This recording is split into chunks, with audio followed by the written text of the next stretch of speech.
Nous saluons chacun, chacune d'entre vous. Et en ce quotidien, nous souhaitons partager avec vous en lien à l'auto-jugement.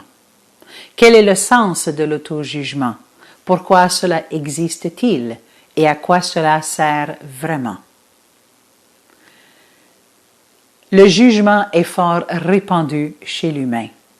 Et qu'est-ce que le jugement? C'est les étiquettes, la façon dont vous vous étiquetez par rapport à vous-même, par rapport à vos expériences, par rapport à vos capacités, par rapport à vos difficultés, et ainsi de suite. Mais pourquoi y a-t-il ce jugement? À quoi cela sert-il vraiment? Le jugement est la résultante de vos différentes évaluations. Et l'évaluation est la résultante de votre comparaison. Une comparaison avec une cible quelconque. Lorsqu'il s'agit de l'auto-jugement, la cible à laquelle vous vous comparez peut soit être un être extérieur, cela peut être vous à travers le temps, ou cela peut être à un standard de performance, un idéal, une définition que vous tenez dans votre propre univers. Imaginez que vous souhaitez évaluer, par exemple, votre force physique, votre capacité physique, et vous choisissez de vous comparer à votre voisin. C'est le temps, par exemple, de l'hiver. Chacun, vous avez une pelle et vous pelletez votre cour. Et vous avez à peu près la même grandeur de cour. Et suite à l'expérience, vous estimez que votre voisin a plus de force physique que vous, parce que cela vous a pris 2 heures supplémentaires pour pelleter votre cour. Donc, la résultante de votre comparaison, cette évaluation, c'est que le voisin a plus de force physique que vous et que vous en avez moins. Mais l'auto-jugement embarque suite à cette évaluation. Donc, comme s'il était nécessaire d'ajouter des étiquettes. Vous n'êtes point bon, vous êtes nul, vous n'avez aucune valeur, et ainsi de suite, et ainsi de suite. Alors que ces jugements n'ont rien à voir avec l'expérience en tant que telle. Ce sont des étiquettes que vous accordez à vous-même, que vous placez sur votre propre univers. Et à quoi cela sert-il vraiment? Savoir que vous avez moins de force physique, par exemple, comparativement à votre voisin, est une chose. Cela peut, par exemple, vous servir dans d'autres situations. Comme par exemple, si votre voisin vous invite à participer à une tâche, imaginez qu'il a besoin de l'aide et il fait appel à vous. Mais vous savez que vous avez moins de force physique. Le sachant, vous vous adaptez lorsque vous participez à cette tâche avec votre voisin. Cela devient une information utile pour vous.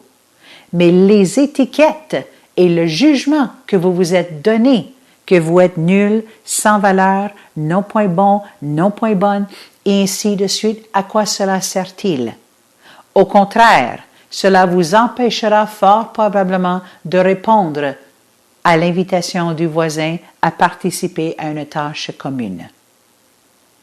Ainsi donc, chaque jugement que vous vous octroyez, chaque étiquette que vous déposez sur vous-même, sur vos différentes expériences, agissent telles des pierres qui vous alourdissent complètement.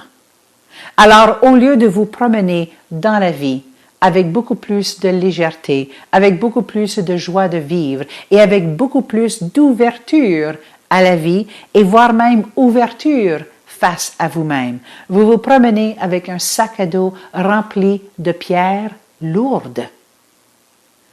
Mais à quoi servent toutes ces pierres lourdes? Cela ne sert à rien du tout. Tous ces jugements que vous avez face à vous-même ne vous servent en aucun cas.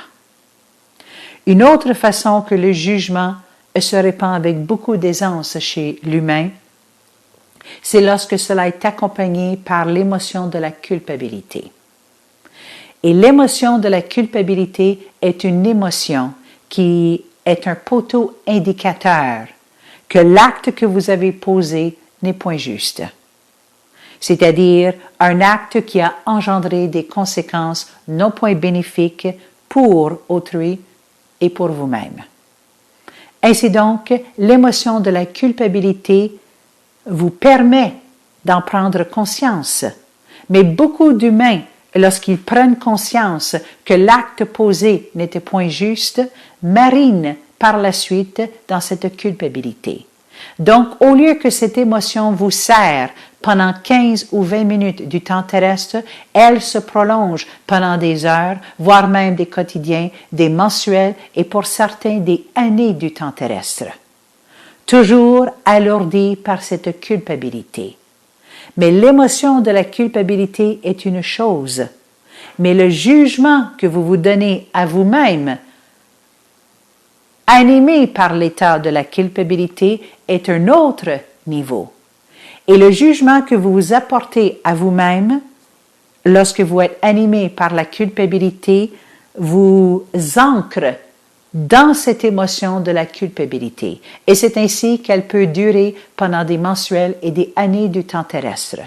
Car lorsque vous vous jugez comme étant sans valeur, que vous êtes tout croche, que vous ne méritez point meilleur que cela, que vous êtes un idiot, que vous êtes tous les termes que vous pouvez utiliser. Cela ne fait qu'apporter davantage un ancrage à l'émotion de la culpabilité.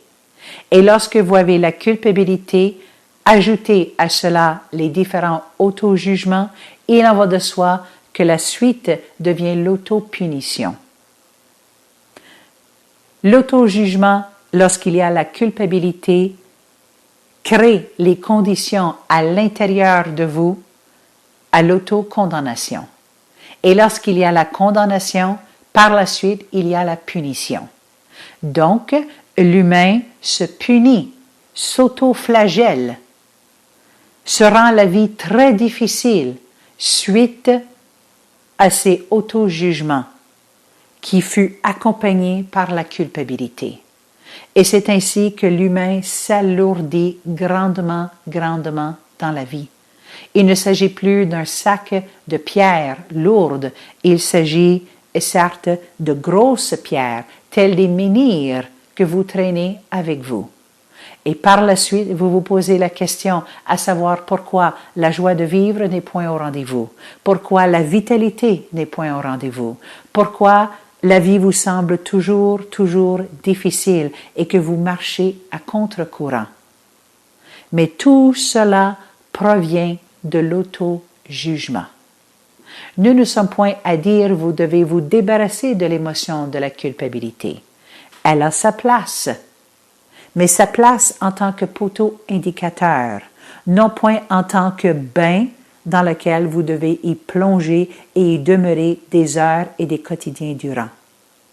Car ce n'est point tant l'émotion de la culpabilité qui est difficile que l'auto-jugement.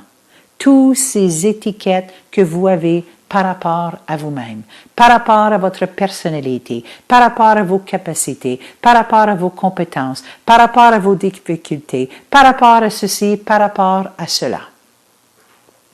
Mais chaque expérience que vous vivez, tout au long de votre incarnation, certains vous les jugez comme étant bons, bénéfiques, d'autres vous les jugez comme étant non point bons, horribles, l'enfer et ainsi de suite.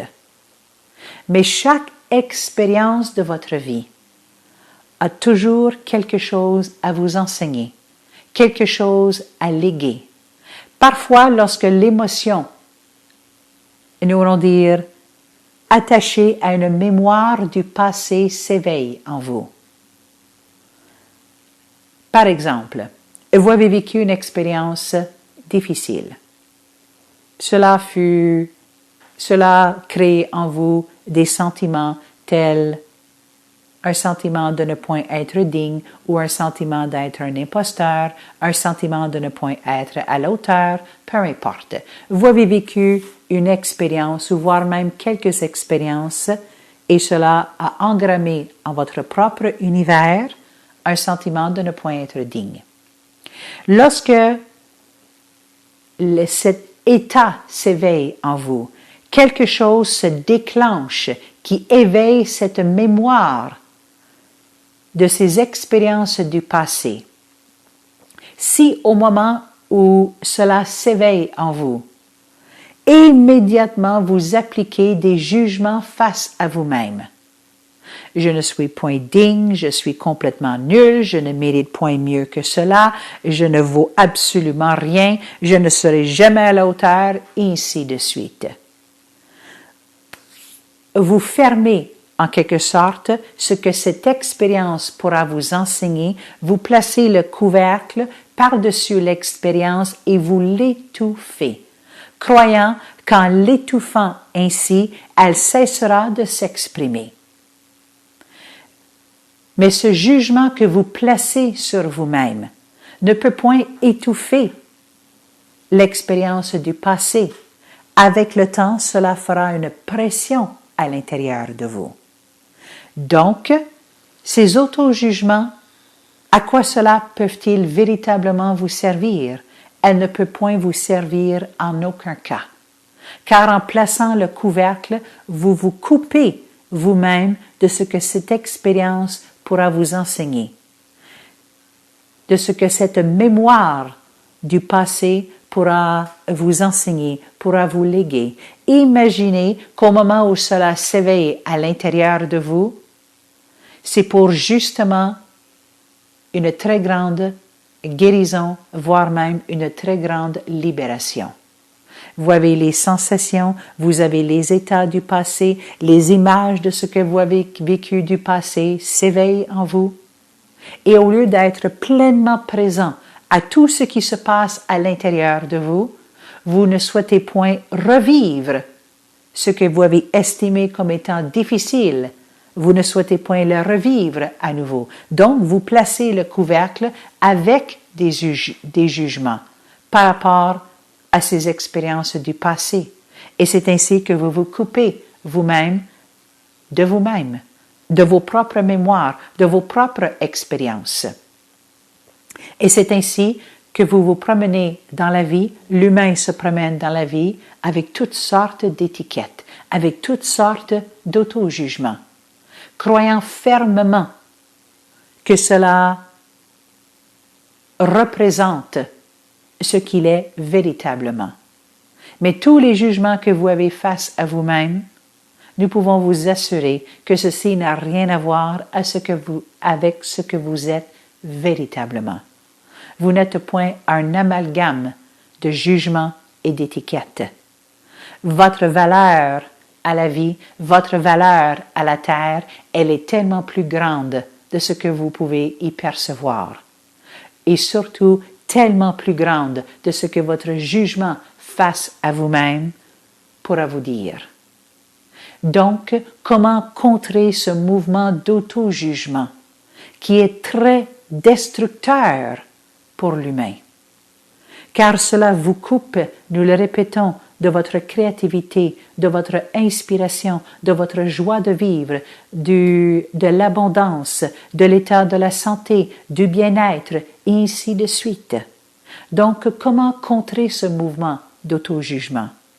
Si ce n'est qu'en demeurant pleinement présent à vous-même. Pleinement présent signifie accueillir les sensations, accueillir les émotions, même si cela n'est point ce que vous dites le fun de les accueillir. Cela éveille des émotions de tristesse ou de colère, des sentiments non point aisés à revivre. mais en acceptant que cela s'éveille à l'intérieur de vous, sans le besoin de vous étiqueter, de vous juger dans l'expérience, mais tout simplement de le vivre. C'est ainsi que vous pouvez vous libérer tranquillement de toutes ces étiquettes et de tous ces jugements. Et par le fait même, tout ce qui est prisonnier en quelque sorte à l'intérieur de votre univers pourra se libérer avec le temps. Car vous serez à l'écoute de ce que cette mémoire du passé a à vous dire. Le voir différemment. Car lorsque cela s'éveille en vous, c'est que cela n'est point complété, même si cela fait plusieurs années maintenant que vous avez vécu l'expérience. Si elle n'est point complétée, elle s'éveillera à nouveau à l'intérieur de vous. C'est une invitation à voir cette expérience différemment, à percevoir ce que vous avez vécu dans l'expérience différemment, afin de se libérer doucement, doucement de ce qui a été difficile dans l'expérience. Et par le fait même, vous enseignez de la conscience, vous enseignez des leçons de vie, et ainsi de suite. Et cela vous servira dans les temps à venir. Mais les auto-jugements ne vous servent aucunement au présent et cela ne peut point vous servir dans le futur. L'humain utilise ces différents jugements par rapport à lui-même lorsqu'il n'est point en mesure de comprendre les différentes sensations, les émotions, les réactions qui s'éveillent à l'intérieur de son propre univers, croyant qu'en appliquant ces différents jugements, il est à se connaître et que cela est de la connaissance de soi. Mais ceci n'est point de la connaissance de soi. Nous le répétons, vous êtes tellement plus vaste que l'amalgame ou la collectivité des jugements que vous avez par rapport à vous-même. Nous le répétons, c'est un sac à dos rempli de pierres lourdes. Et cela ne peut jamais vous servir maintenant ni dans les temps à venir. Alors choisissez plutôt cette présence à vous-même. Accueillez inconditionnellement ce qui s'éveille en vous. Et détachez-vous du besoin de tout comprendre dans l'immédiat, de vouloir tout savoir dans l'immédiat. Accueillez ce mouvement d'énergie, car quelque chose qui est incomplet en vous, c'est comme de l'énergie prisonnière à l'intérieur de vous. Mais lorsque vous l'accueillez, elle peut circuler, elle peut se loger dans différents lieux, non point pour y demeurer, mais justement, c'est le chemin que prend cette énergie pour se libérer de vous. Votre tâche, en être pleinement présent. Et certes, et si cela peut accompagner des mouvements dans le corps, soit par la danse, soit par la marche, soit par différentes respirations. Être pleinement présent, comme un être parent qui est présent à l'expérience de son enfant. Lorsque l'enfant vit quelque chose de difficile, une émotion s'éveille chez l'enfant. Il pleure, il crie, il tape les pieds, il tape les mains et cela fait beaucoup de bruit, cela est fort dérangeant et ainsi de suite. Imaginez si l'être parent jugeait ce que vivait son enfant. Ah, qu'il est idiot cet enfant de réagir ainsi. Cela détruira complètement la relation entre le parent et l'enfant. Mais le parent choisit plutôt d'être présent à ce que vit l'enfant, l'accompagner, lui offrir l'espace nécessaire afin que l'enfant puisse vivre ce qu'il a à vivre. Mais il n'y a point d'étiquette, il n'y a point de jugement. Donc, nous vous invitons d'agir pareil pour vous-même. Soyez ce parent aimant, présent pour votre propre expérience. Et de grâce, acceptez ce qui s'éveille en vous sans besoin de tout étiqueter et surtout de tout juger. Nous remercions chacune d'entre vous.